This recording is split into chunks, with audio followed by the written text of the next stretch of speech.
நாடக உலகத்திலே எம்கேஆர் என்பவன் ஒரு ஆலமரம். நான் எத்தனை பேரை வளர்த்து விட்டேன். ஒரு வளர்ச்சியானவனையே என்னை யாரும் பார்ப்பதில்லை.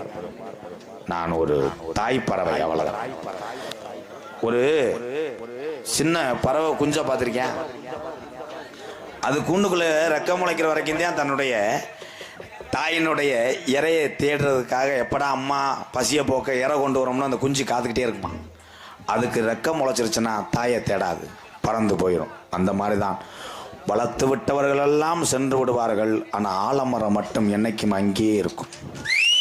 அதுதான் எம்கேஆர். நான் யாரை பற்றியும் கவலைப்படவில்லை, அவ்வளோதான். எத்தனை பேர் வளர்த்து விட்டா வாட்டுக்கு போயிட்டு இருக்காங்க. நன்றியை மறந்துட்டு போகிறேன். இந்த உலகம் அதேன். என்னடா கீழப்படார் வைக்கி, அதான் நிலைமை. எத்தனையோ பேர்த்தை உருவாக்குவேன். ஒரு நாளைக்கு ஒரு கலைஞனை உருவாக்கிட்டு போயிட்டே இருப்பேன். ஏன்னா எல்லாத்துக்கும் குடும்பம் என்பது ஒன்று தான், பசி என்பது எல்லாத்துக்கும் பொதுதான். எல்லாரும் நல்லா இருக்கணும், அவ்வளோதான். உண்மையிலே என்னுடைய அன்புக்காக என்னுடன் வந்த இத்தனை உறவுகள் அந்த அன்பை பெறதை நினச்சி எம்கேஆர் சந்தோஷப்படுறேன். ஒரு மரம் தோப்பாகாது.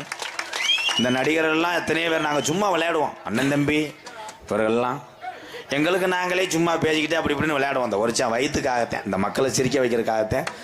வெளியூர்லேருந்து வருகிறது இந்த என்னுடைய அண்ணன் தம்பி அத்தனை பேருக்கு ரொம்ப ரொம்ப நன்றி. என்னுடைய அன்பு வாத்தியார் விருதுநகர் மாவட்டம் வீர